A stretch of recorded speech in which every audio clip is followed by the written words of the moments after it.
A very good evening to all, brothers and sisters in the Dhamma. So today is Tuesday class, date 21st October 2025. As usual, we will be continuing our sharing from this book, the wonderful Dhamma Lotus Flower Sutra. As usual, let us gather and we have our physical puja. Come. Let us compose our mind, develop the Saddha Virya, then mindfully we shall commence the Puja chanting. Namo 本师释迦牟尼佛 Namo 本师释迦牟尼佛 Namo 本师释迦牟尼佛 Namo 观世音菩萨 Namo 观世音菩萨 Namo 观世音菩萨南无阿弥陀佛，南无阿弥陀佛，南无阿弥陀佛，南无弥勒佛，南无弥勒佛，南无弥勒佛，南无药师佛，南无药师佛，南无药师佛，南无普贤菩萨，南无普贤菩萨。南无普贤菩萨，南无地藏王菩萨，南无地藏王菩萨，南无地藏王菩萨，南无佛菩萨，南无佛菩萨，南无佛菩萨。阿拉汉สัมมาสัมพุทโธภะคะวะพุทธังภะคะวันตังอะภิวาเทมิ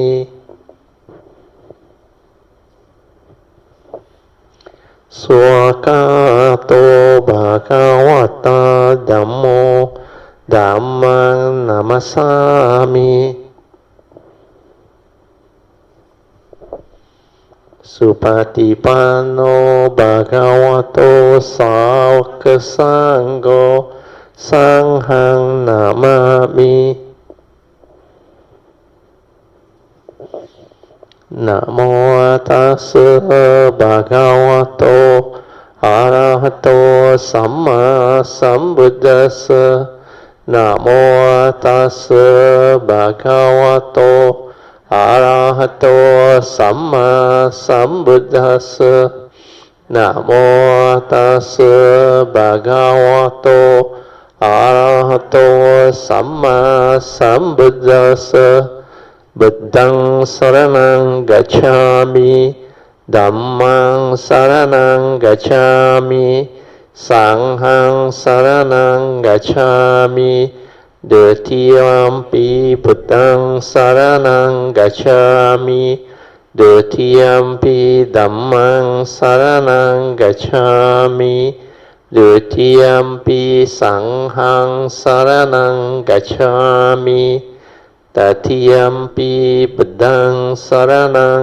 กัจฉามิตติยัมปิสังธัมมังสรณังกัจฉามิตติยัมปิสังฆังสรณังกัจฉามิปานาติปาตาเวรมณีสิกขาปะดังสมาธิยามิอาดินาดานาเวรมณีสิกขาปะดังสมาธิยามิกาเมสุมิจฉาจาระเวรมณีสิกขาปะดังสมาธิยามิมุสาวาทาเวรมณีสิกขาปะดังสมาธิยามิสุราเมรยามัจจาปมาดัฏฐานะเวรมณีสิกขาปะดังสมาธิยามิกันนาสารปดิเทนะดิเปนะตัมมาดังสินะติโลกาดิปังสัมพุทธังปูญายามิตามโนดังกันดาสัมบายุเตนะดุเปนะหังสุกังคีนะปูญาเยปูญานิยัง Puja bhajana muttamang Vanna ganda gunopetang Etang kasuma santatin Pujayami munindasa Siri pada sarorohe Pujemi badang kasumena nena Punnena mattena cha hotu mokkang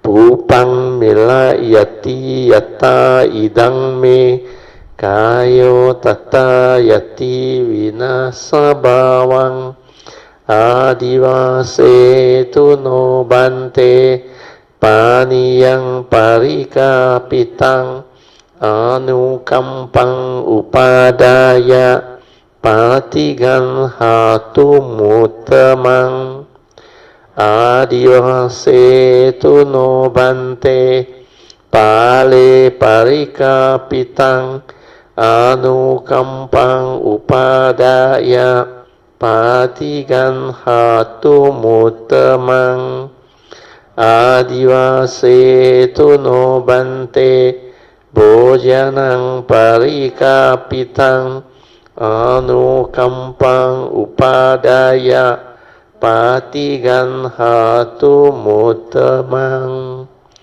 Okay, now we shall chant the Puja aspiration based on our understanding of the significance of all these Puja offerings. Significance of offering of light.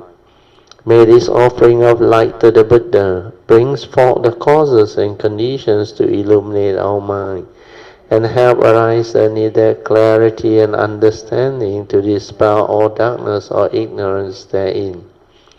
Significance of offering of water. May this offering of pure, clear, cool water lead us to the pure, clear Dhamma that cools and doses out the fires of all defilements within our mind. Significance of offering of incense. May all morality, virtue, and understanding shine forth far and wide, just like the fragrance of this incense, which we are offering to the Blessed One, who is perfect in wisdom and virtue. Significance of offering of fruits.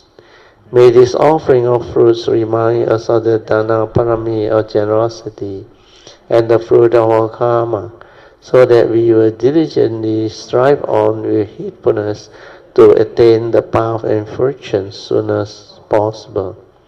Significance of offering of flowers. May this constant offering of flowers to the Blessed One strengthen our faith and constantly remind us of the impermanence of this body, so that we will diligently and sincerely strive on to cultivate Sila, Samadhi, and Panya, leading to ultimate liberation, the born-free Nibbana. Making of oral aspiration. By the power of these merits, born of these offerings, may our spiritual faculty of Saddha, Virya, Sati, Samadhi, and Panya be further strengthened until they become balas of power. Sharing and transfer merits to all beings. May these merits be shared and transferred to all beings without exception, especially to those who have the condition and affinity to receive them. Sadhu, sadhu, sadhu. Okay, let's pay respect to Puja. Padang Pujemi.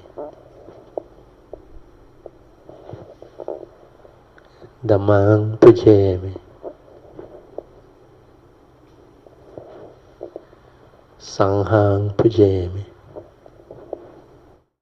Remember the four support to develop the inner awareness within, then stabilize it. The four support are relax, body and mind completely. Don't try to do anything, no need to know, no need to do. Then just maintain the inner awareness, just aware. Whatever arises, aware. And just let the mind return to its original state before the stirring. The original state is just tranquility, stillness, pure awareness within, no thought, nothing. So no need to think, no need to arise any thought, just relax, maintain awareness, then stabilize the inner awareness. And the last of the four support is trust. Trust your inner nature to develop the internal meditative movement at the heart area. That one you only do when you have stabilized the first three support. Means you have developed stability of inner awareness. Means you know how to relax body and mind. You know how to maintain awareness and stay in that state of pure awareness without thought. Then only you develop the fourth support. To do the fourth support is very easy, because by then your inner awareness is already established. So what you do is you stay at the heart area. Just relax, maintain awareness, stay at the heart area. Then whatever arises within the heart area, your pure awareness nature will detect it. It may be your heartbeat or any vibration within that vicinity. Whatever arises, the awareness stay with it. Then let the nature develop the internal movement by itself. If you develop it well, if you are patient enough, then you will be able to detect the gateway to your nature. When that thing happens, the form and mind that go through it will understand. Because that pure awareness nature, when it is completely without thought and stable, then it will move on its own. Then when it is able to detect that nature, the first thing that happens is there is a very soothing flow of energy. All your yin-yang external energy, they just move into that gateway on its own. Then that movement is very soothing, very beautiful. Then after that, the resultant is the pure energy. The external thought-based energy or yin and yang energy, when it melts through your gateway, it becomes pure energy. And this pure energy is already wise with the what they call ability to develop the movement within. Then it will flow and activate whatever that needs to be activated, and the pure energy will do its work on its own. Then the form and mind just like completely without thought, just with the pure awareness within, developing the witnessing. Whatever happened inside, the transformation, the movement, the activity, the pure awareness nature will witness it, will develop the understanding of it. Then all this movement, which is beyond thought, beyond mind, will help the form and mind to develop the further understanding of the cultivation beyond the pure awareness movement externally. This one is the internal transformation, internal movement. And this fourth support, only those who decide to take the bodhisattva away, you can do it. Or I should say, you have to do it. Otherwise, the first three support is good enough for you to develop the awakening of the sainthood way, to realize the various stages of sainthood enlightenment. The first stage, which is Sotapanna-ship, then the second stage of sainthood, Sakadagami-ship, Anagami, third stage, and the fourth stage is Arahanta-ship, where you completely liberate your mind. You sever the 10 fetters. Then, technically, you no need to come back and take rebirth via the usual avijja way. So the future coming and going will be the bodhisattva way, where the being that undertake that training, because Bodhi is enlightenment, Bodhisattva is an enlightened being taking that way. So technically, the Bodhisattva has already developed the sainthood way enlightenment, especially the Arahanta-ship realization, cessation of form and mind. After that, they will know how to die.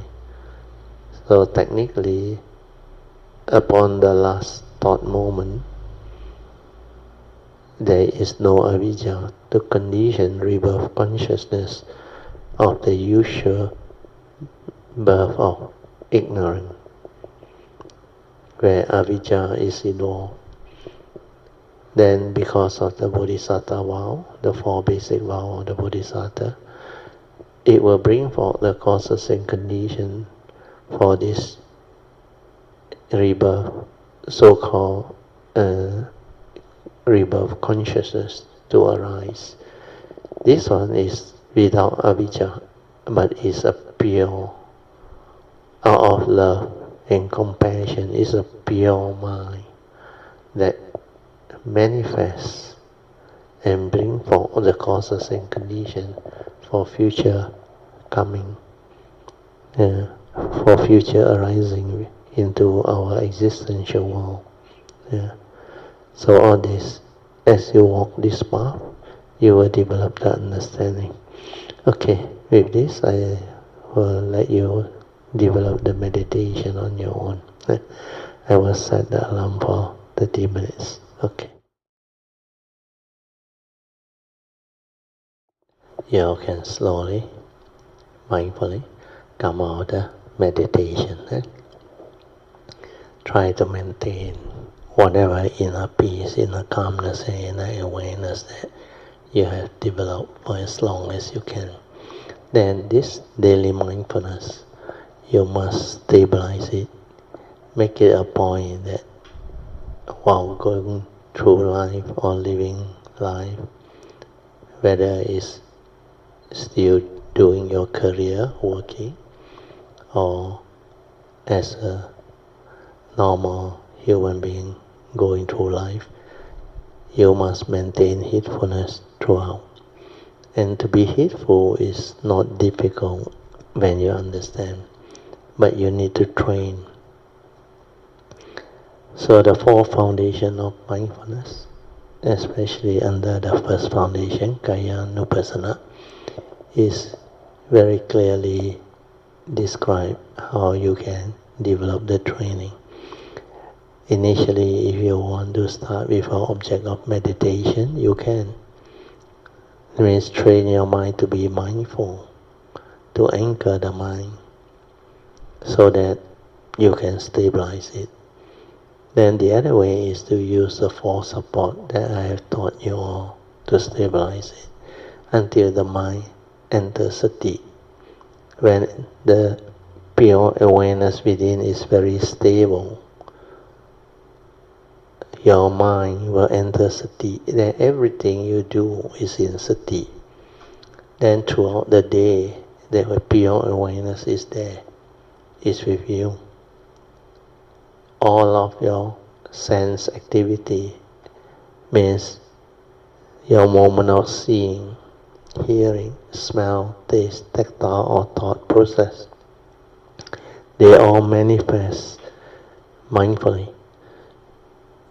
The seeing will be in sati, the hearing also will be in sati. Then everything you do, activity or movement, you will be in sati. And initially is you will stabilize your daily mindfulness first. We call it awareness in daily life. So this awareness in daily life, it will manifest as specific phenomena awareness. When you see something or hear something, it's that phenomena that you become aware of. That specific phenomena that you are aware of. Your awareness is one with it. So there is no loss in thought, heedless and all those things. You are always aware. And the easiest way is to anchor it to your bodily movement activity. After you have trained your mind to be aware, mindful, then anchor it to the four posture initially. Standing aware, determined to be aware throughout the day. Sitting aware, walking aware, lying down aware. Then all the connecting activity or movement between the four posture to develop the third category of practice.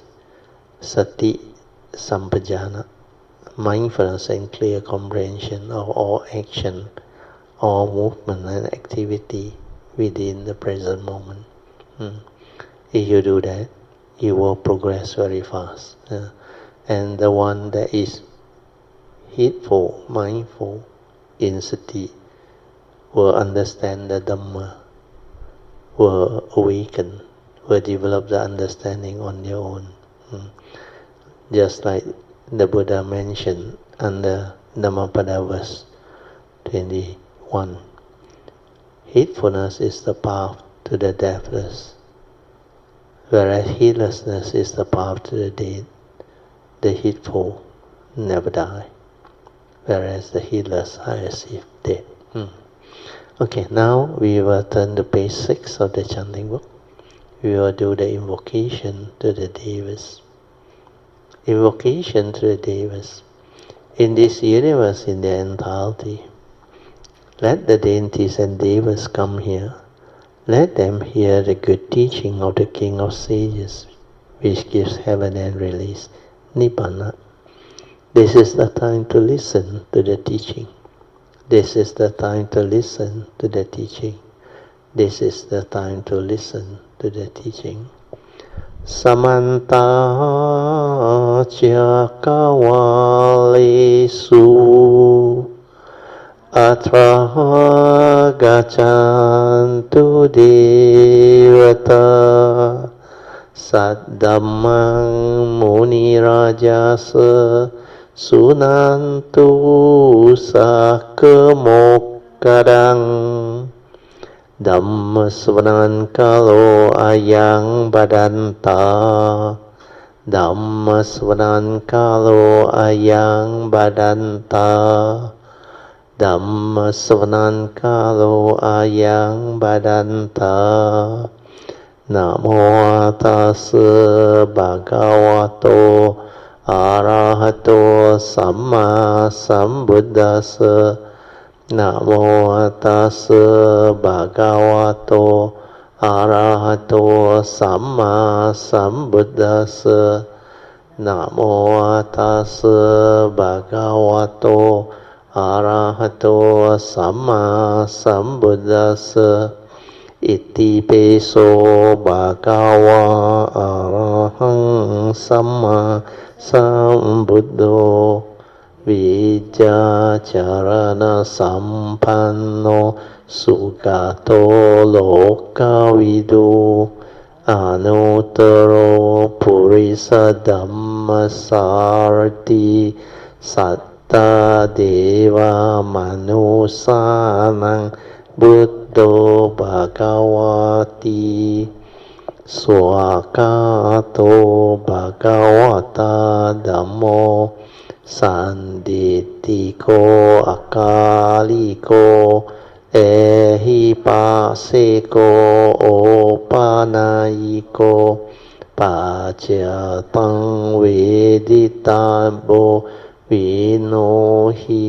ติสุปฏิปันโนภะคะวะโตสาวกสังโฆอุจุปฏิปันโนภะคะวะโตสาวกสังโฆญาญาปฏิปันโนภะคะวะโตสาวกสังโฆสามีจิปฏิปันโนภะคะวะโตสาวกสังโฆยาดิดังจัตตาริปุริสยุคานิอัตตปุริสปุกาลาเอสาภะคะวะโตสาวกสังโฆอาหุเนโยปาหุเนโยดาเกเนโยอัญจาลิการา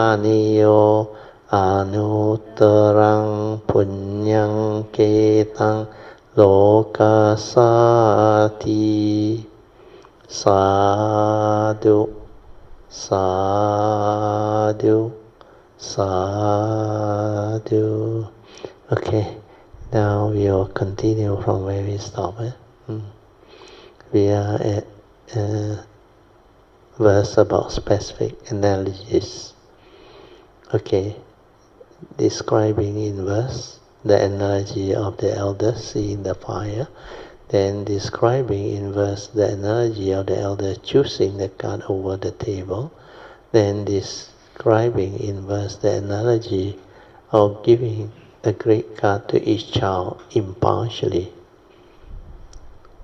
Okay, then next part of the sutta. Then the owner of the house, who was standing outside the door, heard someone say, "A while ago, all of your children went into this house to play. Being young and naive, they became absorbed in their play."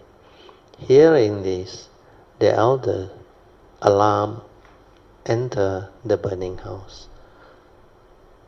Okay, we go to the commentaries. So the first part, then the owner of the house, who was standing outside the door, heard someone say, "A while ago, all of your children went into this house to play. Being young and naive, they became absorbed in their play." So the meaning is, the children played with complete abandon, attached to having fun in that place. Then hearing this, the elder, alarmed, entered the burning house. So the elder is the Buddha. But here the description is not that accurate, in the sense that they use the word alam. Actually, the elder, which is referring to the Buddha, he will not be alarmed. So here they say, the elder, which is the Buddha, ran into the house in a panic. No. So this one is just the direct translation. Anyway, we read on. We see what the commentaries say. At that time, the Buddha was standing outside the door. What does it mean, outside the door? It indicates that the Buddha has already realized the Dhamma body. Standing means that the Buddha is always compassionate. In his great compassion and kindness, he never forgets living beings and always wants to save them. So the Buddha has chosen not to abide in the emptiness of the Supreme Truth, because he wants to teach and transform living beings. So this is their explanation. In the preceding prose section, the text says, when he sees, while this section points to the non-duality of seeing and hearing, heard someone say is a metaphor for samadhi. This is because the Buddha is nourished by the Dhamma. Dhamma here refers to the Dhamma of samadhi. When you attain the Dhamma of samadhi, you can observe the potential of living beings and teach them when the opportunity arises, recognizing and seizing each opportunity to teach being. Having attained samadhi, the Buddha was able to see the potential of living beings. The word heard someone say refers to samadhi. All of your children refer to all the living beings in the 5 destinies. Why does it say a while ago?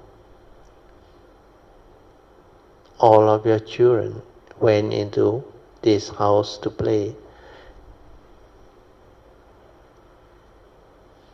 When this living being first brought forth the Bodhi resolve, it was as if they have left the burning house.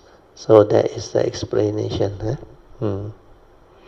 However, being newly resolved, they have not attained the 3 kinds of irreversible. Irreversible in position, irreversible in mindfulness, and irreversible in practices and cultivation. So here refer to the stability of cultivation. When you reach the stability of cultivation where you don't fall back anymore. That's why even as a bodhisattva, when you develop stability of cultivation, then there are 10 grounds of bodhisattva development to realize Sammasambuddhahood. So, in actual fact, what was described in the sutta is you have to reach ground 8 or finish ground 7 in order to be really established on the way and cultivation and to be safe. But ours is based on the 5 stages of Bodhi mind development. So when you go through the 5 stages of Bodhi mind development, it's easier for us to develop the understanding. So the initial Bodhi mind means you just make the resolve to plant the seed of Bodhi to go this way. So that first stage is a very general stage, but it's very important. You do it with sincerity, faith and understanding, then that one can be a very, very powerful beginning. But stage 1 of Bodhi mind development is just a common beginning for all bodhisattva. So that stage, most people make the affirmation,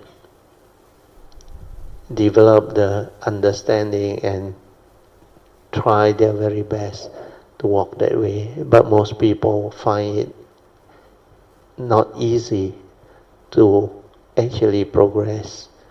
So most of them have doubt initially. And as you walk this path, unless your faith is very strong, your resolve and your understanding, then your parami, your cultivation, that will bring forth the very, very, what they call unique Bodhi mind affirmation that enable the cultivator to plant the seed of Bodhi so stable and with such faith and confidence and sincerity, then they make that resolve to walk this path sincerely with faith and persevere, then they will progress. So even this first stage of Bodhi mind development, which is to plant the seed of Bodhi and take the Bodhisattva vow, the 4 basic vows, followed by whatever miscellaneous vow or additional vow and all those things. Then you start. That first stage normally not stable. Yeah. And it may take very long, because that is the time where that being just went through the sainthood way, realized the sainthood enlightenment, then develop some form of affinity with great beings to go this way. Then initially they can still have what they call doubt as they walk this way. Like you have seen a lot even in the Theravada traditions, Sutta, and some even the present day cultivator. They may have that thought that to go the Bodhisattva way can be very tedious and take so long. So they decide to renounce it. Then just be satisfied with the sainthood way, and they want to end up as Arahant. So those who have that type of thought means it's very difficult for them to go the Bodhisattva way, because the Bodhisattva that really have the understanding will not think this way, will not develop that type of what they call doubt and thought. So as you cultivate the first stage of Bodhi mind development, you will move on to the second stage of Bodhi mind development. Means that Bodhi mind that has the ability to endure and severe all suffering. That second phase of Bodhi mind development is very powerful. That one involves a lot of cultivation, and the perfection of the 10 perfection, you have to do quite a lot. So that one, Dana, Sila, Bhavana and all those things. Then you will have to perfect your loving kindness, Dana Parami, then Kanti, Satya, truth. Then they also have to develop the Sati, stabilizing it into Samadhi and all those things. So all this, as you cultivate, you develop extensive exposure and understanding. Then when you can endure and severe all suffering, means you have realized the truth, the Four Noble Truth, to have the understanding to accept the reality of the moment and to endure in situation where you have to endure, and to severe whatever suffering that arises so that it will not affect you. So endurance and ability to severe all this suffering, or endure and go beyond, is a very important training. So normally after you finish the stage 2 of the Bodhi mind development, then you move on to the third stage. Third stage is when you really cultivate the fourth support to realize the gateway to your nature. Then you will develop the training until you are able to develop the Bodhi mind that illuminate that nature. So that Bodhi mind that is able to illuminate that nature is the third stage of Bodhi mind development that will give you the stability. Unless you hit that stage, your Bodhisattva way is not guaranteed. It can fall back. It can fall back. In fact, after you have completed stage 3 of this Bodhi mind that illuminate that nature, then you are safe. That's why after that you will move on to the fourth stage of Bodhi mind development, is Bodhi mind that renounces samsara to you. By then you will understand samsara is not a problem or any issue anymore. You will not have the delusion like most people, wow, this way is so long. Samsara is full of suffering. So you only want to quickly get rid of suffering, free from suffering, means be off the hook of samsara, so that no more rebirth, like the sainthood way, where they realize arahantship, contented. This fourth stage is different. This fourth stage, when you are able to develop the third stage of Bodhi mind development until very stable and very clear, then you realize samsara is nothing. That's why you can renounce samsara. Bodhi mind that can renounce samsara means every time you decide to come back as a bodhisattva, that form and mind that arise will know samsara is not an issue anymore. There is no more reality of all those things that people experience in samsara. Means within the existential world, the conditioned Dhamma. The conditioned Dhamma is for the conditioned world. It exists within the conditioned world. Even the duality, the suffering, the misery, everything exists. But when you have the understanding, then you know how to come. When you understand life, you know how to live life. Then samsara become beautiful, meaningful. That's why the Heart Sutta, there is a famous saying, true emptiness is wonderful existence. When you have realized true emptiness, then existence or life become wonderful, meaningful, beautiful. That is the third phase of Dhamma, Pativeda.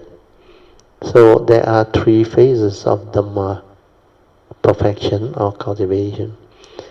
Initially is the learning of the teaching, means the phase of pariyatti, where you learn about the teaching. So the pariyatti can be developed through the first and second turning actually. Then after that, you move on to phase 2 of Dhamma, which is Patipatti. Patipatti is after you have learned about the Dhamma, the teaching, you put it into practice. Then when you put it into practice, you can develop the awakening, the enlightenment, the realization. Then you move on to the third phase of Dhamma, which is Pativeda. Pativeda is the phase of life where the form and mind have realized the enlightenment and have developed all the wisdom needed to live life. Then you get to reap the fruit of your cultivation. Means you get to live the life of an enlightened being.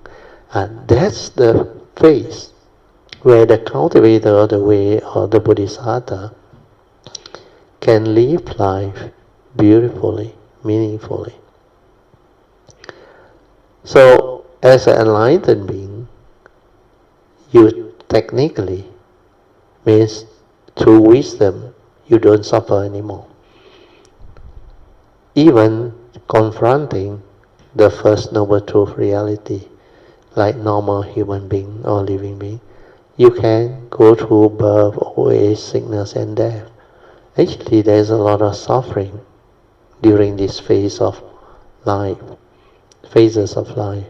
But because you have the Dhamma understanding and the wisdom, suffering need not be, and you can endure and cause all this suffering to cease, severe all this suffering. That's why the cultivating of the Bodhisattva way, the second phase of Bodhi mind development, the second stage of Bodhi mind development, will enable you to have this understanding. Then life becomes beautiful, meaningful, wonderful. Then you can experiment. You can really, truly live life, even though existence may not be so real, moment to moment. Then he know you, he know me. But there is such thing as life, experiences, the conscious moment that arise and pass away. Then there can be very rich training and understanding as you go through this. That's why the Bodhisattva that goes through the third and fourth stage of Bodhi mind development, they are already assured they won't fall back anymore, like what is described in the sutta. So we go back to the notes, then you will understand. That's why here is mentioned the three kinds of irreversibility. So the first kind of irreversibility is imposition, means as a form and mind. When you have the understanding, then you will know this form and mind is just a condition arising phenomena, not real, not you, but it's connected to your karmic nature. That's why this form and mind is a karmically conditioned phenomena. So, in order to come to this existential world, or what we call samsara, we need a form and mind. And this form and mind can only arise if you have a karmic nature. Without a karmic nature, it cannot condition form and mind for you to arise. And this form and mind is not a permanent, unchanging entity. It's not you. So for most people, they don't have this understanding. That's why the three kinds of irreversibility.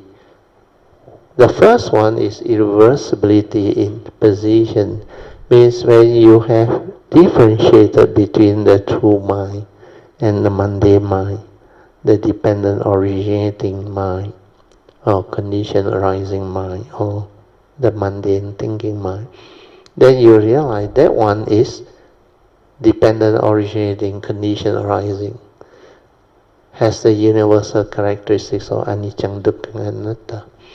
That is not a permanent, unchanging entity, is not real. That's why you will not cling, you will not corrupt. Then when you have realized the true mind, which is your pure awareness nature, which is the first to arise from that nature, when you come into this existential world as a form and mind. So realizing that with the wisdom and understanding will enable you to realize the irreversibility in position. Means you are not deceived by the form and mind anymore. Then irreversibility in mindfulness. This one also you have to cultivate. Stability of mindfulness until your mundane mind collapse. Otherwise, before that, the irreversibility of mindfulness is not yet established. You may develop continuous mindfulness, very stable, then go through the sainthood way and all this thing. But even as an arahant, the mindfulness you can, during the cultivation stage, develop until very stable, like continuous mindfulness. But if you go too deep, that continuous mindfulness can enter absorption, and that can also trap you. So, like any mind state, it has the characteristics of anicca, dukkha, and anatta. If you don't have the wisdom, it will change. It will come and go. Whatever state of mind that you try to hold on to, dependent on condition, it will change, it will cease. But mindfulness is different. Mindfulness is a nature within you. And when you can develop it until it's so stable, it becomes a part of you. Then like playing badminton, when you are skillful in any game, when you have developed the stability of the stroke, and you can decide whatever you want to do with the shuttlecock. You want to serve low, you go low. You want to serve high, you serve high. You want to lob baseline, you will go baseline. Then when you are very skillful, you know how to retreat. Means all this becomes spontaneous. No need to go through the thought process or thinking. Then during that time, your stability of mindfulness is like your skill. You become very skillful. Then during that time, even you hang up your racket after 10 or 15 years. Because I remember in the early year I tested it when I was studying in the university, when young until the uni. I like to play badminton. I become very good, my stroke all very good. Then after I graduate, I decide to hang up my racket most of the time. Of course, in between, off and on weekend or certain day of the week, I still play once or twice a week. But after a certain age, I think 35 or what, I completely stopped playing. Then after about 15 to 20 years later, I tried to hold the racket and try to go and find out whether I'm still able to do all the stroke. Then I realized my stroke is still there now, even though I hang up the racket after so long. So mindfulness is the same. When you reach the stability that this mindfulness become a part of you, you become so skillful, then it cannot like disappear from you. That's why here the irreversibility in mindfulness is possible. And the meaning is after you have stabilized it, after it has become a part of you, then throughout the day you are aware, mindful, heedful. Means you are ever mindful and constantly meditative throughout the day.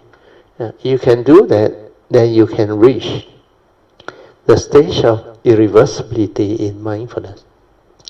But the safest and the most convincing one is when your mundane mind collapses, when your wisdom and internal gateway transformation has become so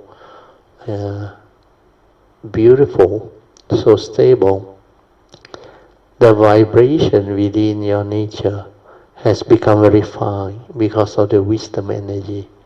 Then this very fine vibration within your nature will cause the mundane mind at that time, which is considered very gross, to collapse.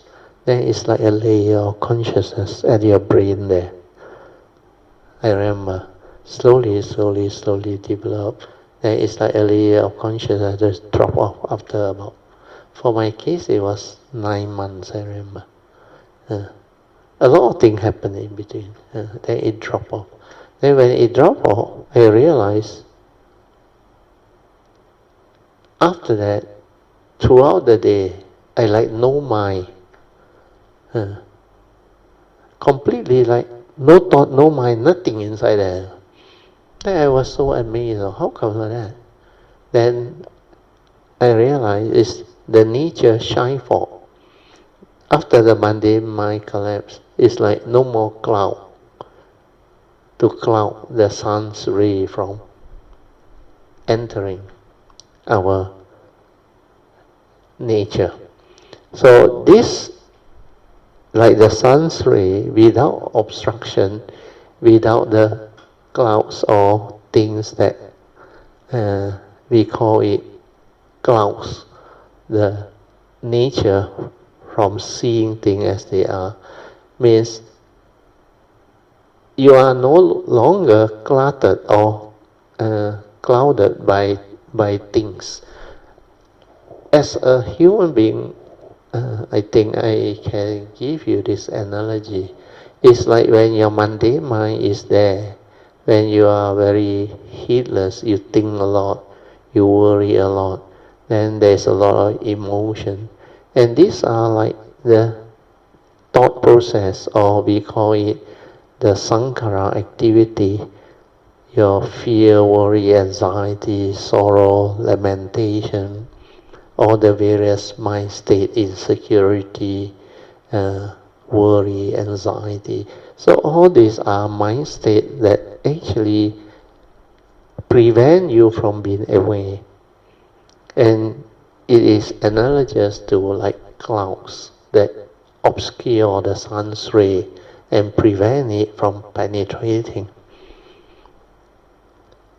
So once your mundane mind collapses, this nature shine forth, then you realize you no need to practice mindfulness anymore.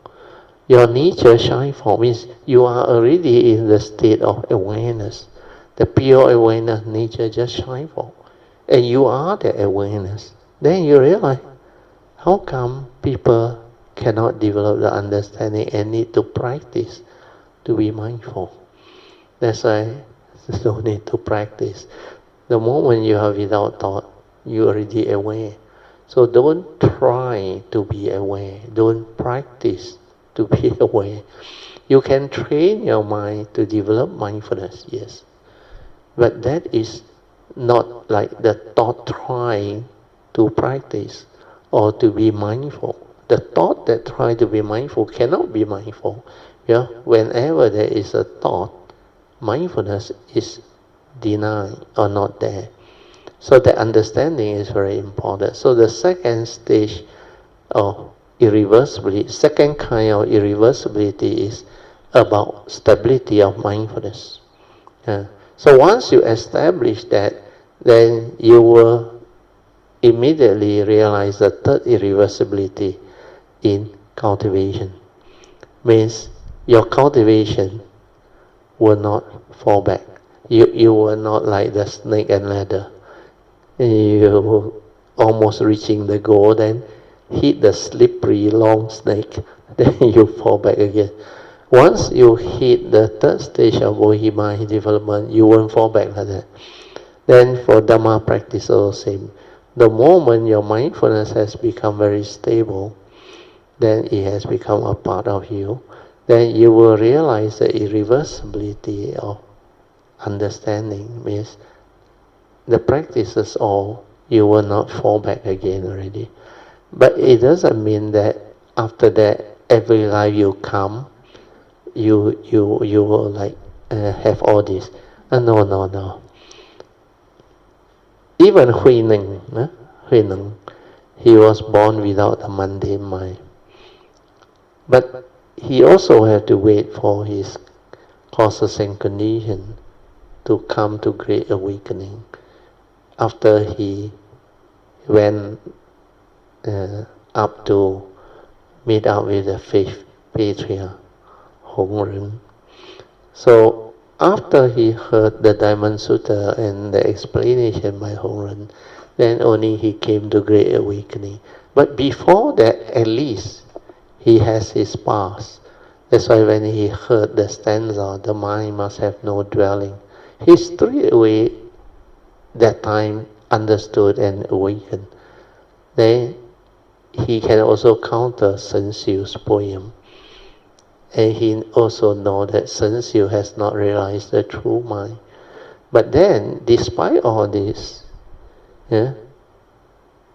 because that life he was illiterate, so he need to go through life and develop the understanding of all this. So this three types of irreversibility doesn't mean that whenever you are born, you will have it. No. Like this segment of my nature's coming, this life you are called relative. I also have to wait till 1989 at the age of 35 when I really connect and develop the understanding that I inherited my past. Then only all this come back. Then only all this manifests. So that is the way existence and creation manifest.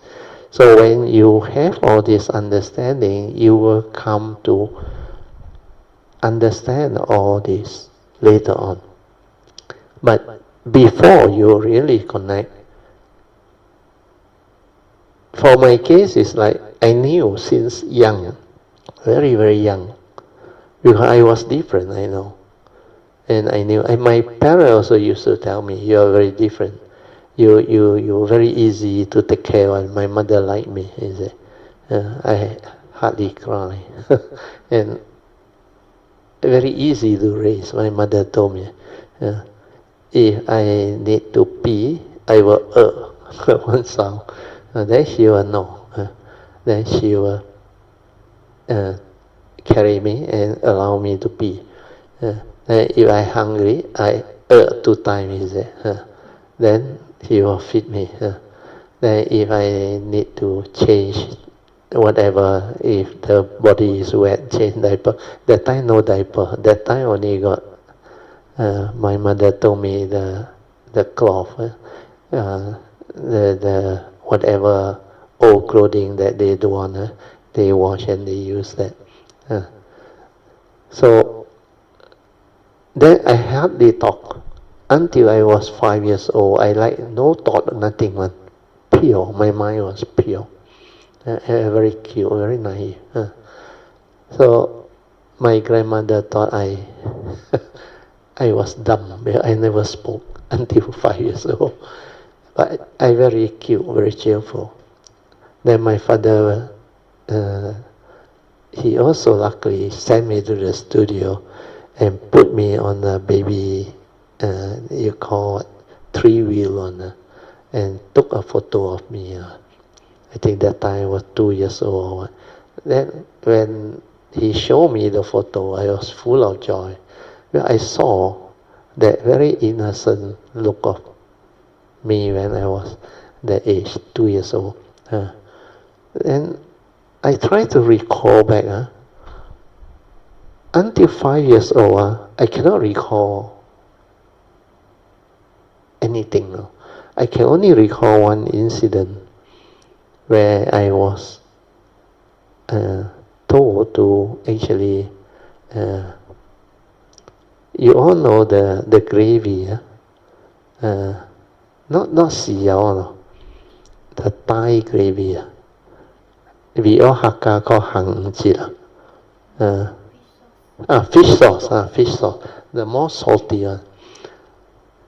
That time I was 4 or 5 years old.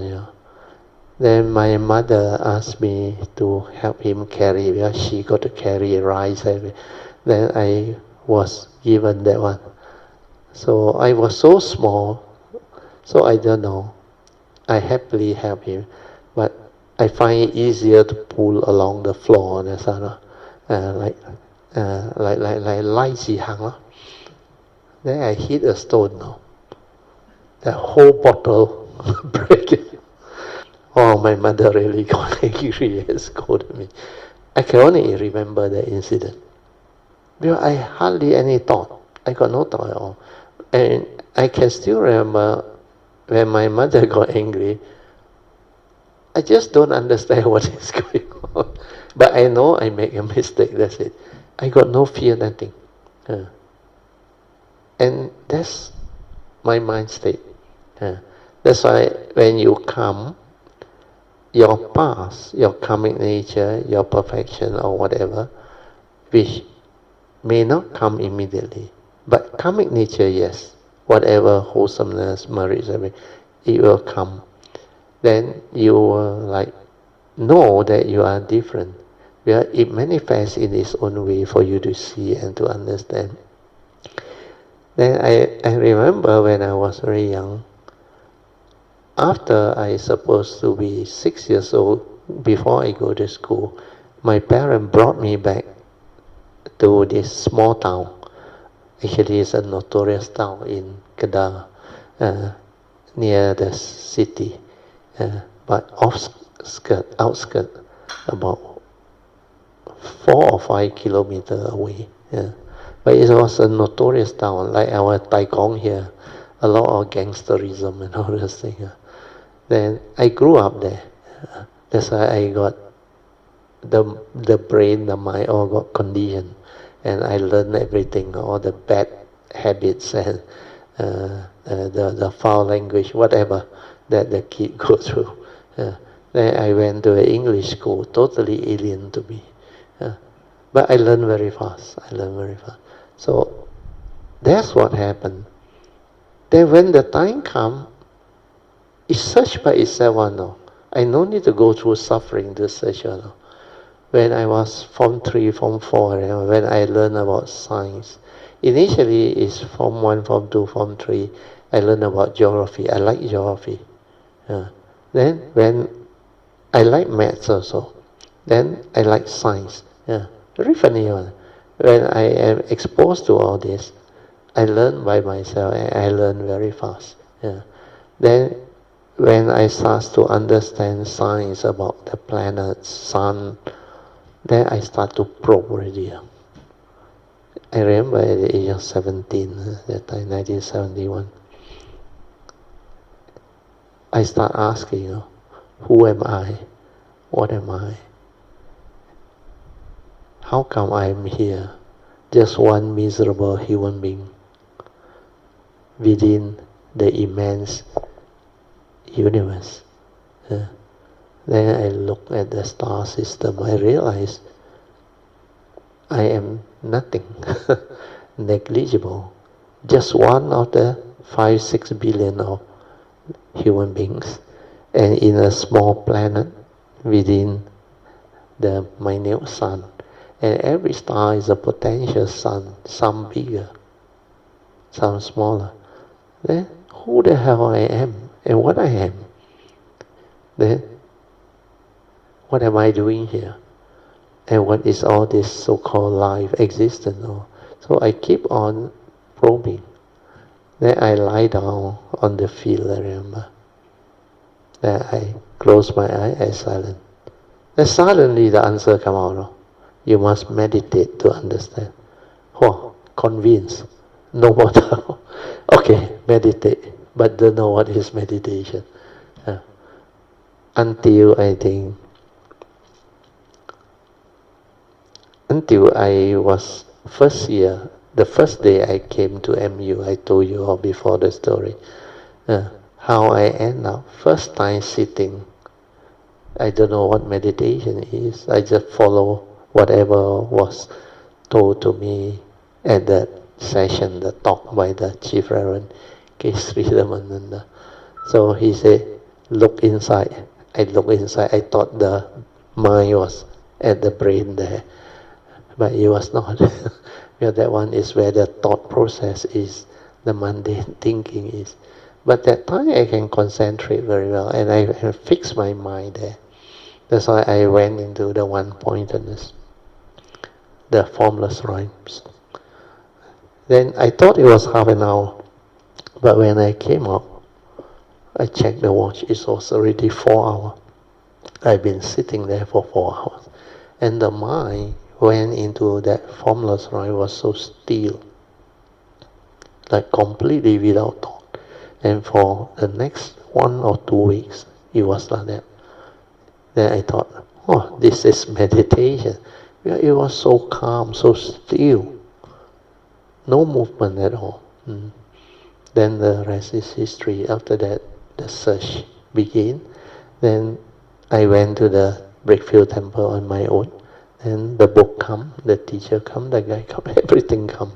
Then I returned to the point I supposed to be very fast.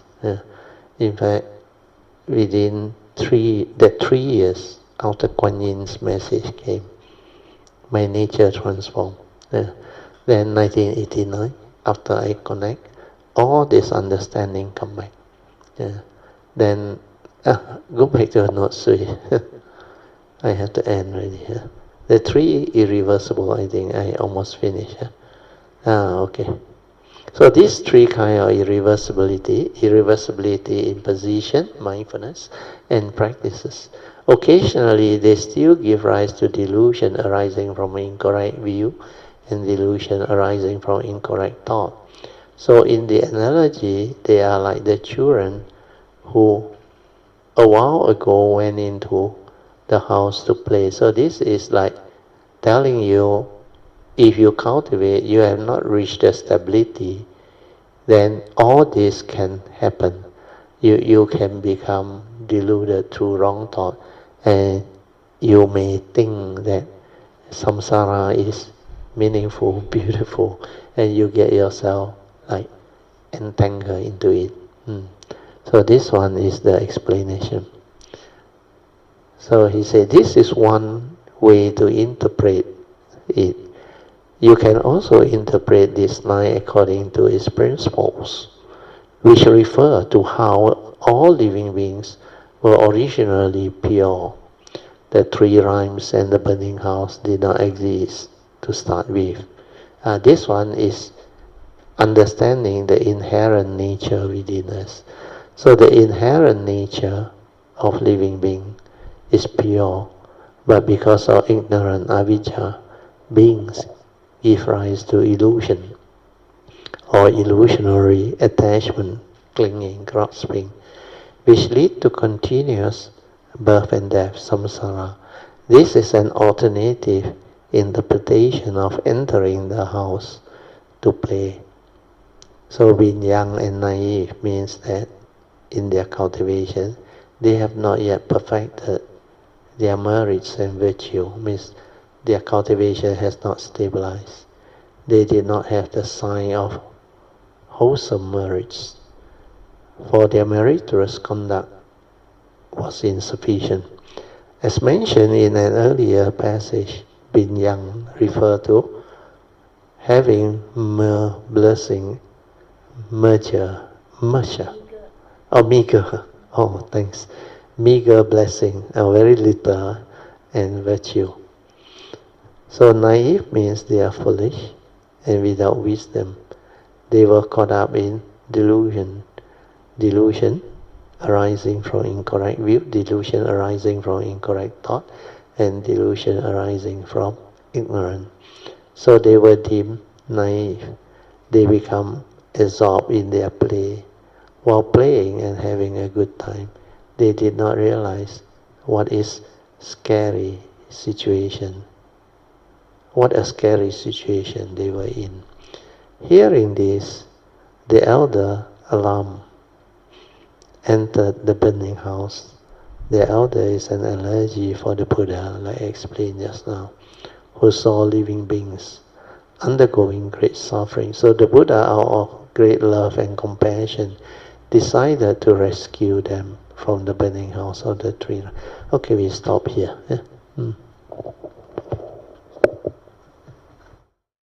Okay, we come back to the second session. So second session is meditation reporting, followed by whatever question regarding the meditation, the Dhamma, and the teaching. you can ask. Then Dhamma sharing in daily life. You can also share your experience and cultivation with all, so that we can develop the learning or the Dhamma sharing together. Brother, still and all Kaimetas. Brother, I want to ask about this affinity with great beings. Yes. I heard those stories that when you all cry, then is it only have affinity with this great beings? Is it? That is one of the possibility. Not necessarily they all must cry on, but most people who happen to have the affinity, because like I said, you see, you may be a cultivator. I use the word cultivator easier for you to understand. Then even myself, who has been walking the Bodhisattva way for very long, and perfected. But when my segment of my nature arise, like this segmented life, initially when it started, it is still like I was born like a normal human being. But then, like I share with you all, I knew I was different since young. Then my mind state all different. Then I can see also my brother and sister all different. Although born from the same family, same environment, everything, but everyone is different. I got 9 brothers, sisters. Some are very tall, some are very short. Then some full of hair in the body. Some no hair. Then some can study quite good. But there are about, I think 3 or 4 of them completely cannot study. Completely cannot study. But they are all very different. Then later on, I explained to my mother, then my mother starts to understand. Yeah, she last time also believed in feng shui, all those things. Then later I explained to her, I said, if you think it's feng shui, means you do your feng shui nicely, then all the children will benefit in it. But how come, I said, you and Dad and we all came out from China, then landed in Malaysia, like she told me herself, the moment she's out of China, she's like out of the suffering world. How come your brother, sister, and your family all still in China suffer like anything? And you, over here, so blessed. And the grandparents, what they call, the place where they bury them, you call it the cremator, not cremator, is buried. Graveyard, maybe call it graveyard, place where they bury them. I said, it's in China. No? Then he was telling me, he and my father, they want to go back to China and improve on the feng shui, put in the money. I say, if it's feng shui, then you won't be seeing some of your brothers and sisters there, or your siblings suffering there, and here you all have good life, and every year off and on you go back and help them. So what is all this? I say, it's not much about the feng shui. It's a reflection of filial piety, you understand not? When you have filial piety, these are custom, superstition, tradition. Tradition that living being evolve and develop and set as their practice or belief. I say, if you look at the people in the West, they don't believe in all this. They have another religion. But their life is still the way it is. So I say, it's more towards the karmic behind. It's not so much of feng shui. Feng shui has its science, like I explained. Man and nature must harmonize. But if you have filial piety, if you really develop a proper crematorium or a proper barrier or whatever, or nowadays they put it in the urn after cremation or something, then have a nice place to actually recall to mind your parents or whatever, then or your loved one, then that mind state of piety is a wholesome state of mind that can bring forth the goodness in the individual. But more important is if you have the Dhamma and the understanding, if you cultivate with understanding, then you do all the merits or wholesomeness in their name to help them share merit, transfer merit. All these are more tangible, understand? Better. Then coming back to the other aspect of life, because I saw it when I was young. It actually showed it to me. Whenever I lie or try to cheat or steal $2 ang pao from my mother, I get into big trouble. The cause and effect is show it to me. Then when I go through life, although at that time I know I was unique, but I don't know what all this is. But when I was very young, very funny, I have faith in Kuan Yin. I very strong affinity, and I know. My mother took me to the temple, all the dainties, the bill they call with all the dainties. He asked me to pay respect. I cannot. Out of respect for her, I took the incense. I count 1 to 10, then I put it onto the altar. But when it comes to Kuan Yin and the great beings, I know how to go and pay respect and worship them and bow and do other things. That's why it's very strange. Then when I saw my mother having faith in Kuan Yin, I also knew that Kuan Yin is a very compassionate being. Then when I was quite young, I remember, I already knew that how come, where I was questioning, I said, how come everybody pay respect and request a help from Kuan Yin? And it was mentioned, if you do it sincerely, it will have its own efficacy and manifestation. And I heard personally from my mother the story that Kuan Yin is very good, very whole length means you must not disbelieve that Kuan Yin has the ability, and Kuan Yin has helped a lot of people. And all this, when I was young, it was very easy to accept. Then later on, when I was in Form 4, I remember, before I really searched, I was on a trip, I think, to Cameron Highland, or I think Cameron Highland. Then I went to Sambo Temple also, the Sambao Sư. Then I saw all the great beings there. And I feel very good when I enter. Then I pay my respect. Then on the way out, somehow the contemplation came. Kuan Yin's vow is so great. It's because of her cultivation all things, until that vow has become a nature's law. So nature's law means Kuan Yin herself don't have to be there, but her nature will manifest based on that law. So that understanding just unfold. It's just like whoever who call upon her, the faha or the chanting or whatever, sincerely, there will be a manifestation to help.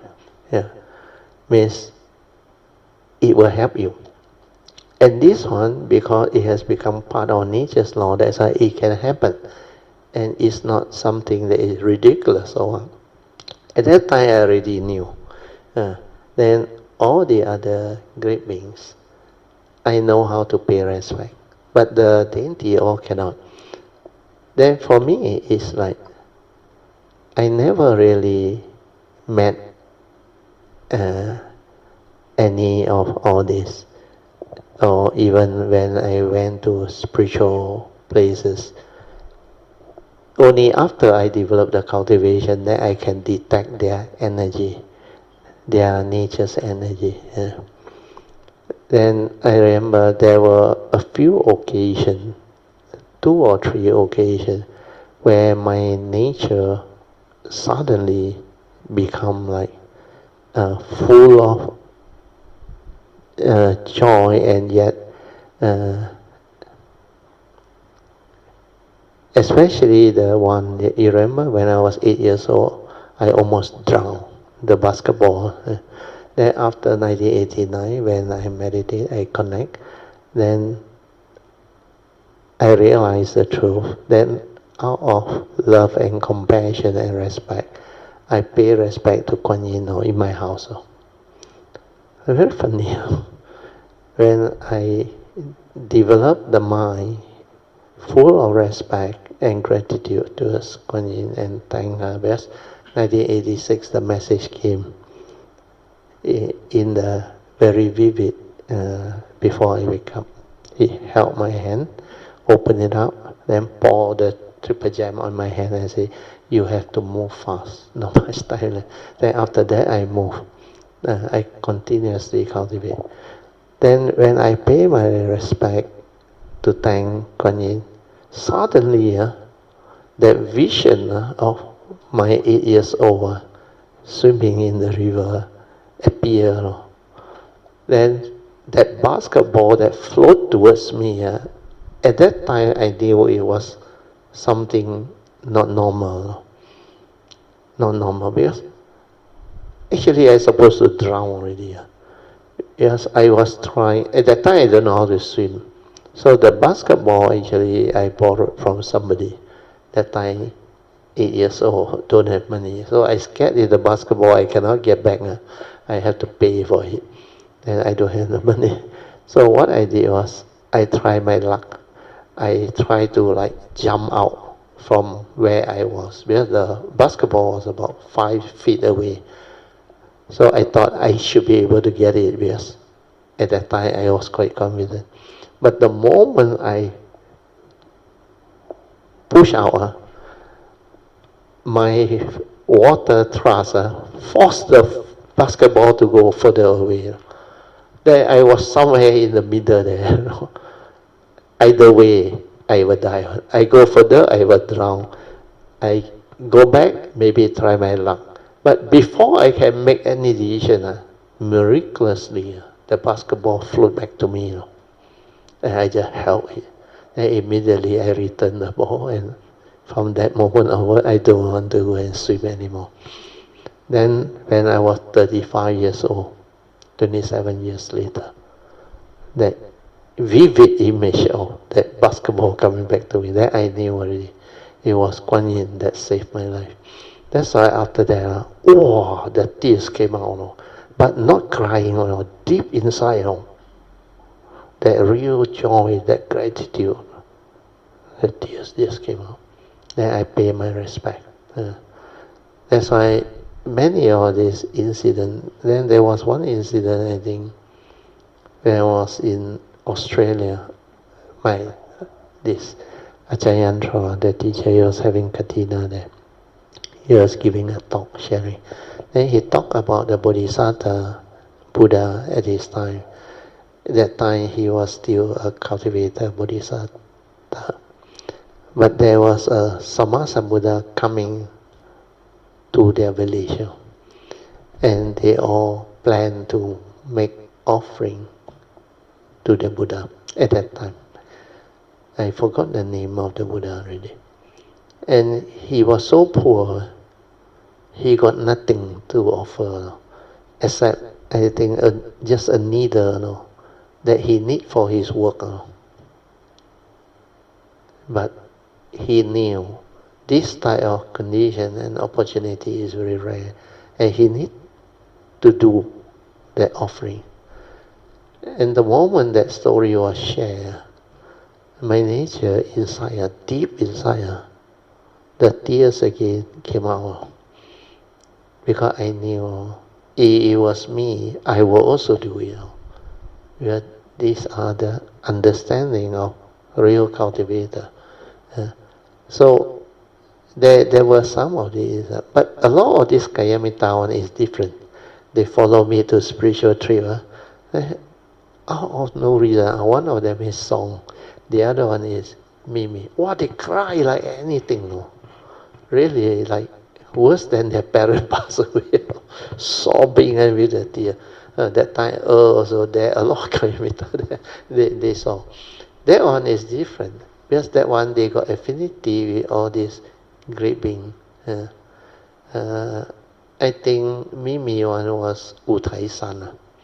Utai San was Wensu Pusa. Then Song one was Pusian. Pusian. And this Mei San. Then there were a few others. For no reason, no. Inside, no. When I remember when I asked them, they seems to know. The other one is Han's sister, also at Utai San.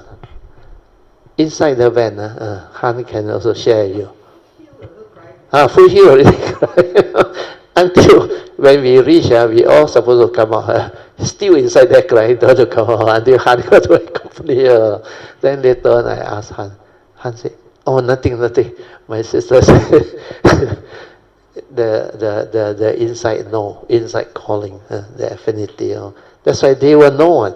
But it's not sad one. It's the joy." The other one is Jubilant. Jubilant. Jubilant one different. That one not affinity. Coming obstruction. He went to Anandagiri. Before we go out, we really shriek until Clifford also panicked. Clifford was asking, "Hey, something up there." Then later on, that day it was very funny. We did the rehearsal for the what they call consecration of the three great beings: Kuan Yin Bodhisattva, Maitreya, and Sakyamuni Buddha. So we supposed to do the chanting. So during the rehearsal, a lot of some very auspicious thing already happened, and then we go back. That night the weather was very good, very quiet, very still. Then after that, the next morning was light drizzling around our place we stay. Then as we travel nearby, the Anandagiri was nearby. As we move out, and then he starts to cry. But he was on Clifford's van. We were on a few other vans. Then they reached first, I remember. Before we go up the Anandagiri, very strange. Only that hill covered with mist. The whole thing like heavenly rhyme like that. Misty. Only that whole of the Anandagiri. Then when we were there, at the entrance there, he cannot go in. A few Kayamita got to help her. And we went to this Achayantra, Achalo Kuti. He also cannot go in. Then I sent a pure wish. Then only he can come in. But the crying was, wow. you haven't heard before. You really feel that something is wrong.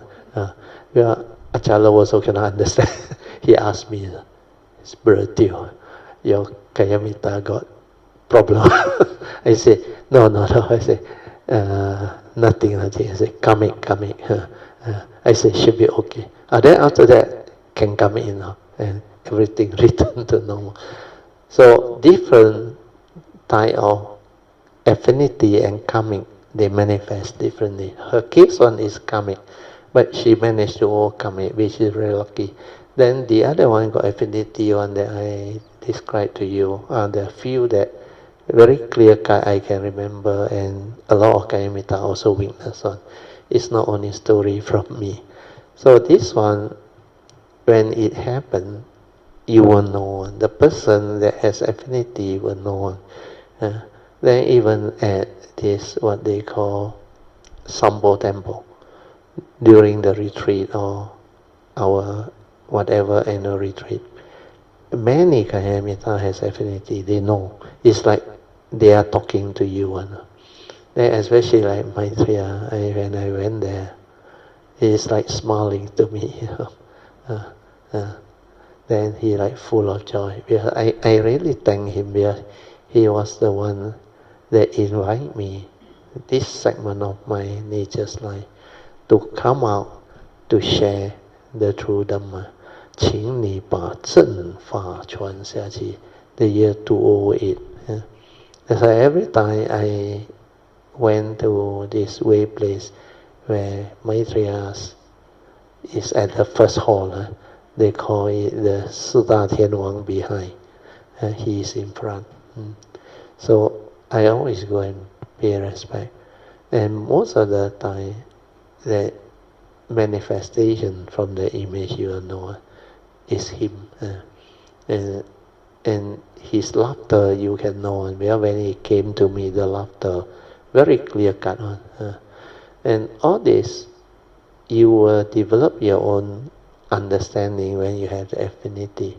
Then it's actually to give you faith, to let you recall, and let you maybe have an understanding of all this. So what is happening is, I remember that Thai song, I think later on he came and asked me also. Then I gave them the analogy, I said, let's say, I said, in the past, maybe distant past life, you met, because her affinity Pusen very strong. You actually met Pusen, but you don't know he was Pusen, but very close. It's like we all Kayamita, you all only know me as Brother Teo, but you don't know my nature.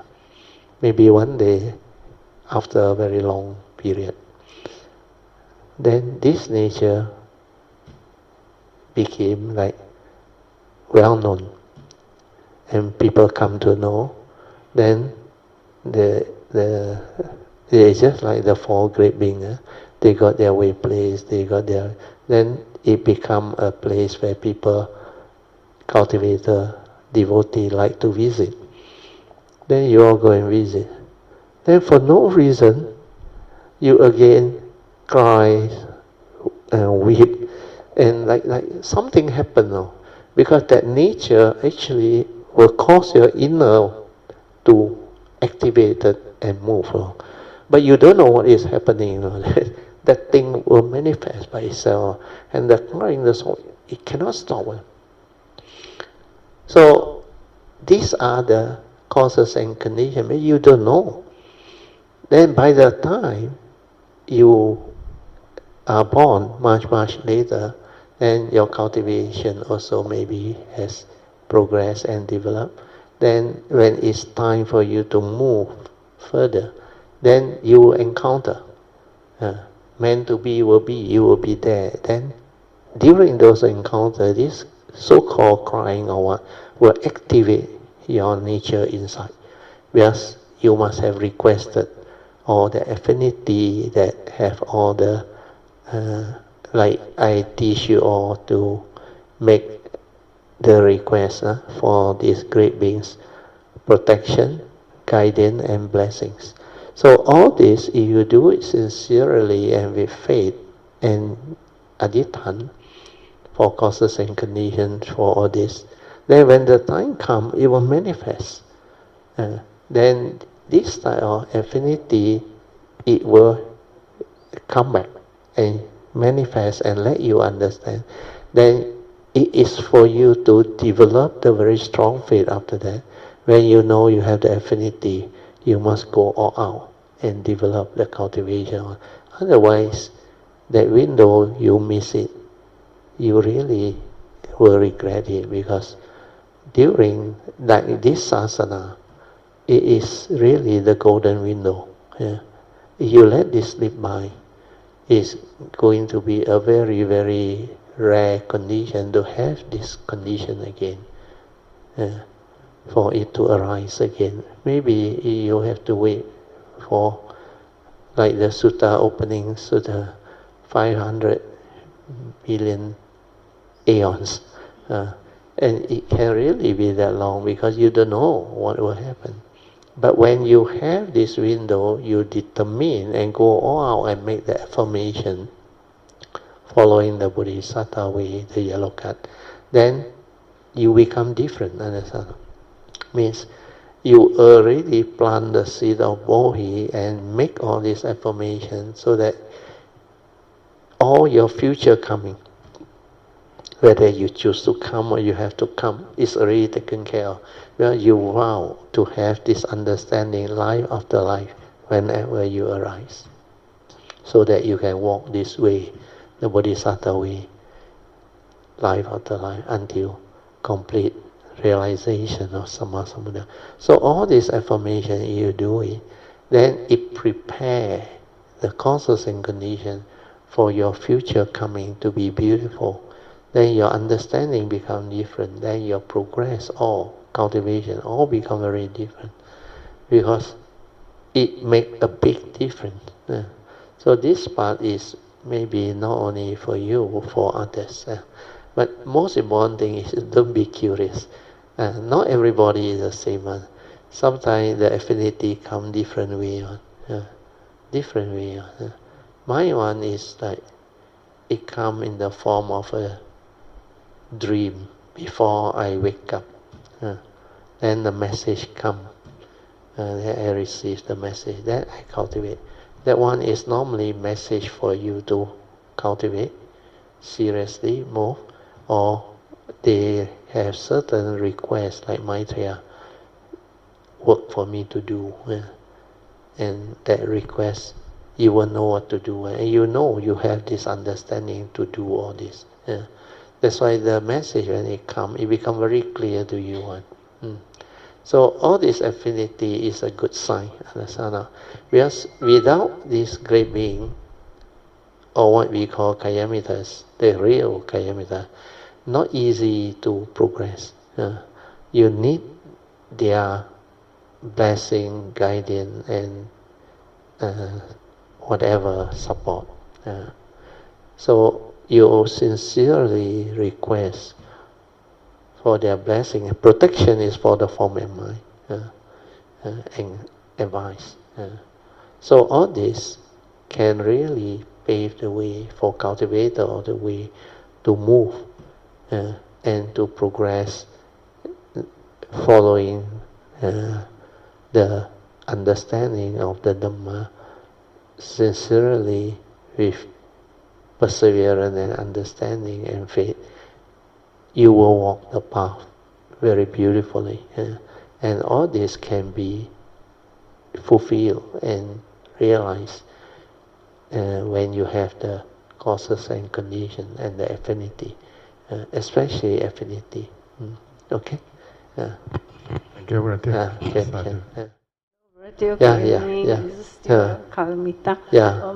刚才 Brad 就讲的时候，令我想起我的普陀山的experience。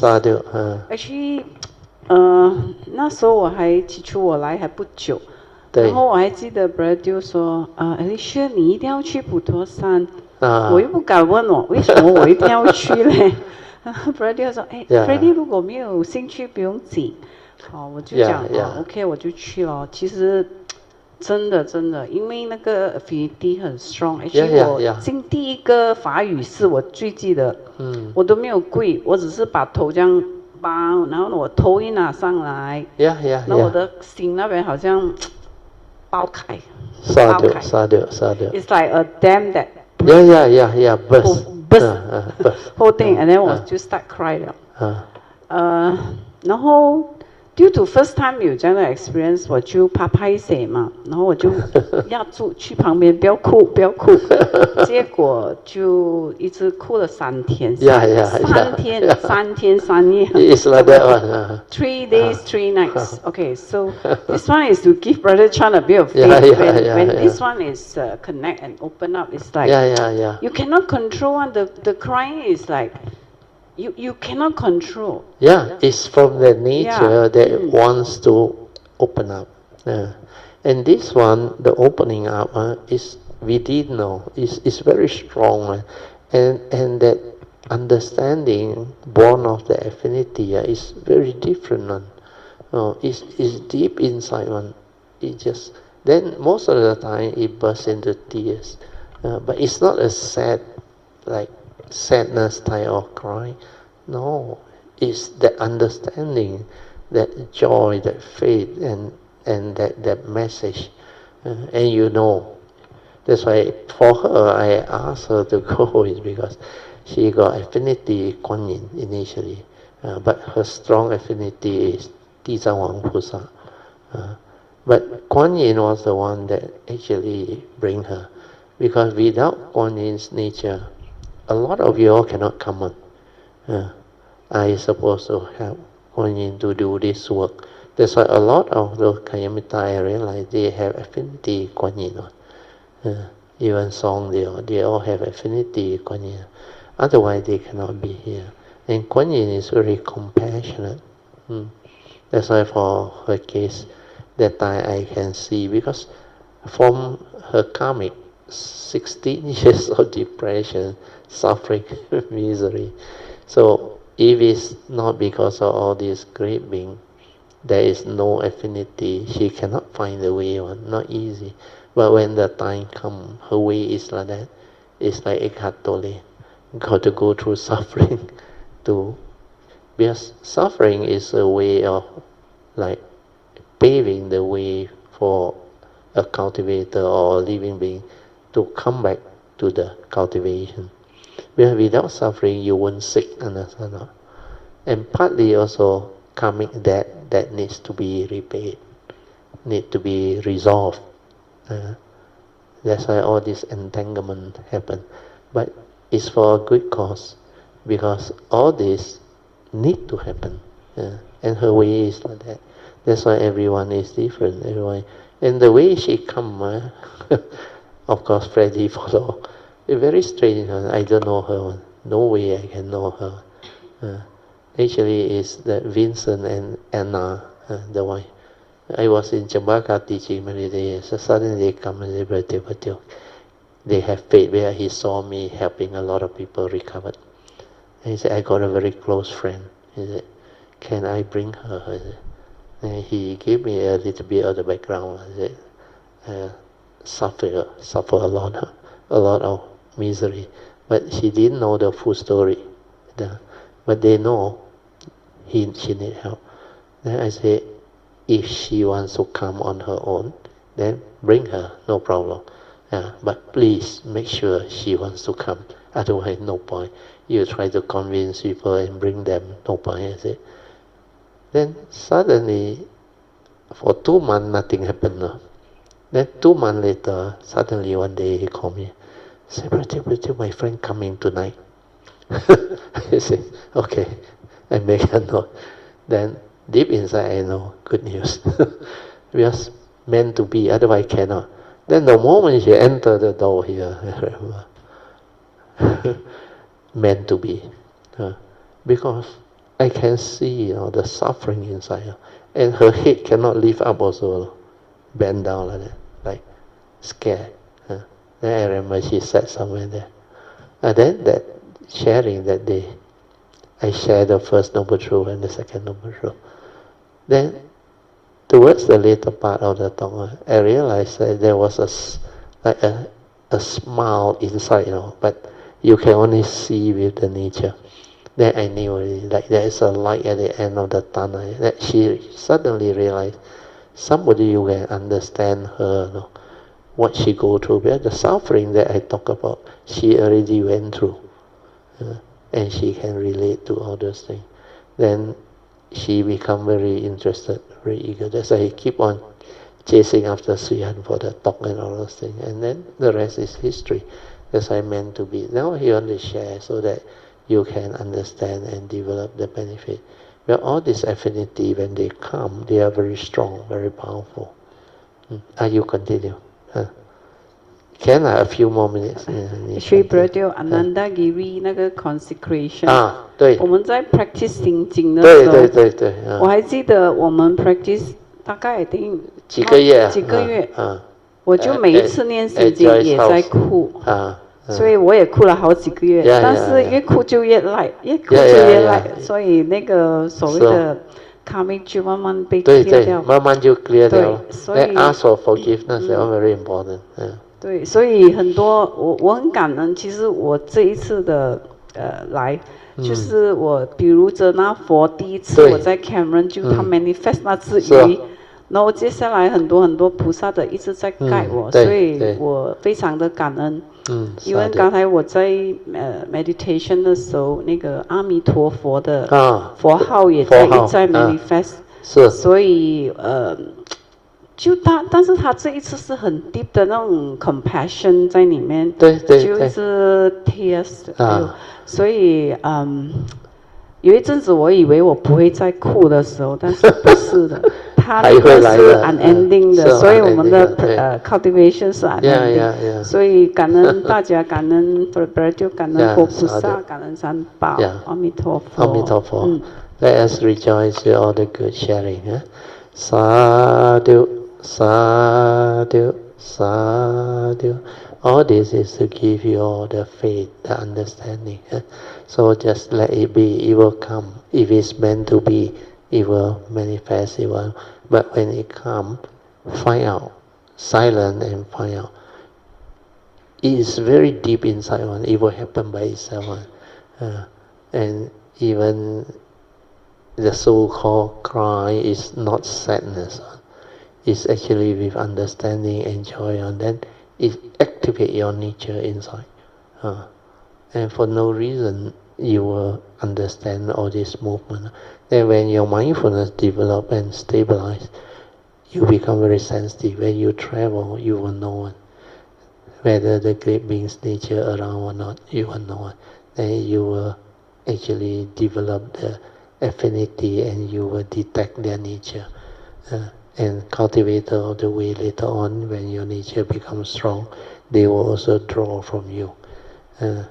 Like the last 10 over years when I travel, my nature know a lot of cultivator of the way, they can sense my nature, they also draw. Then even Kayamita, a lot of them has benefited.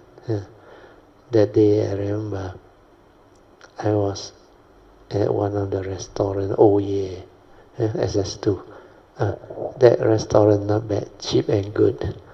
A lot of elderly people like to go there.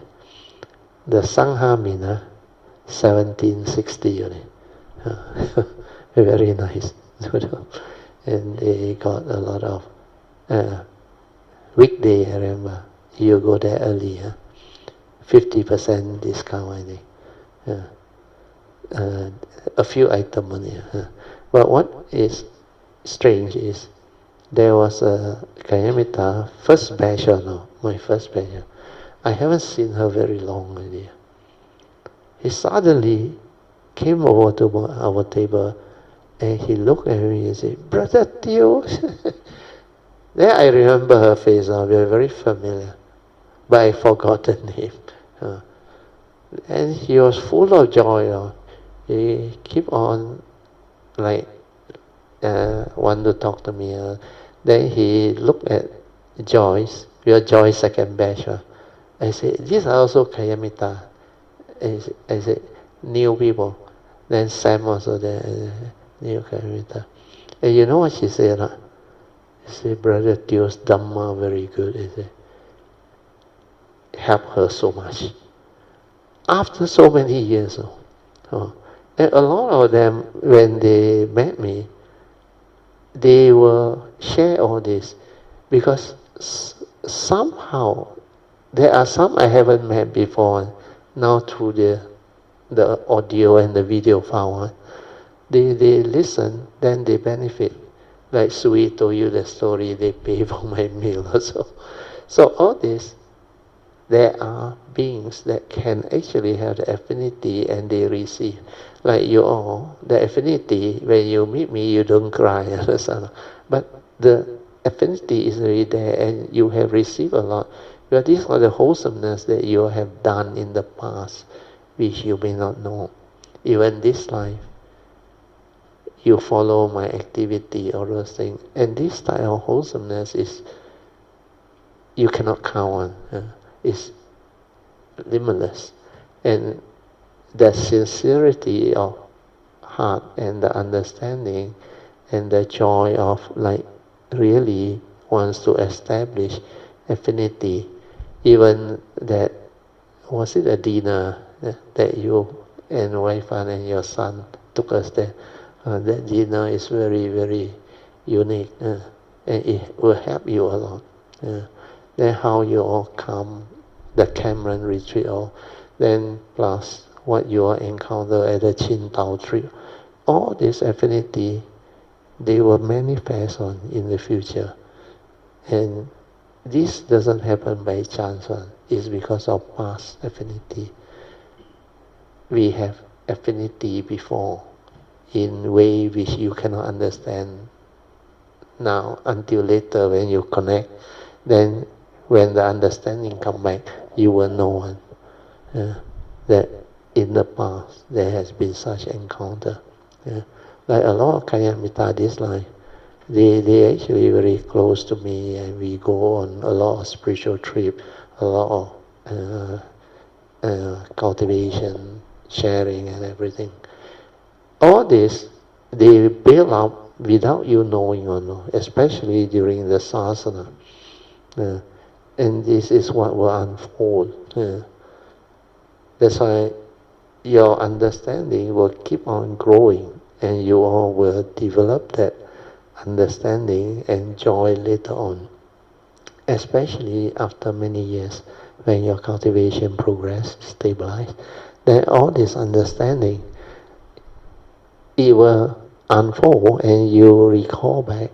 Then with your transformation of cultivation, you will start to understand them. Then the gratitude, the joy, the tears, everything you will manifest.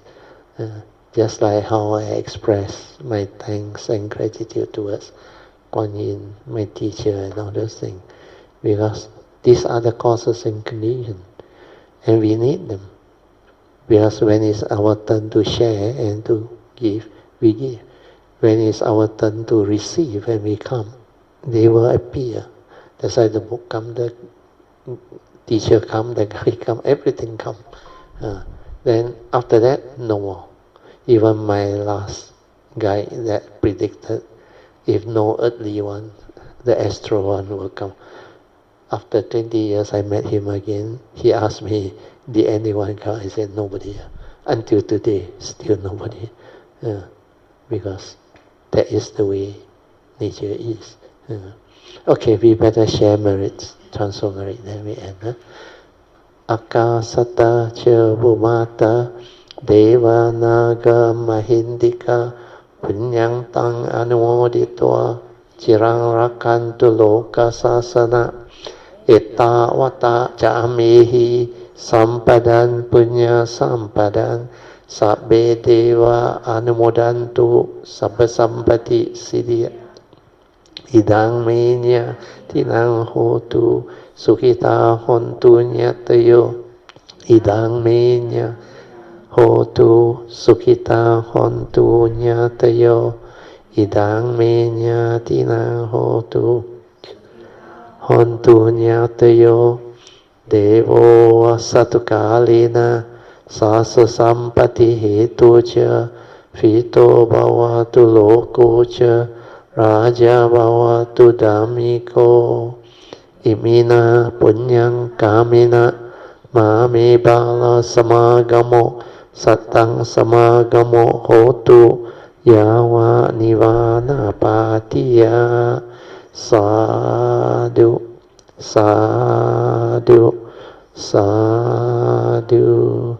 Okay, you all can now pay respect mindfully to Lord Buddha, Guanyin Bodhisattva, and all the worthy ones. Then we end. Sadhu.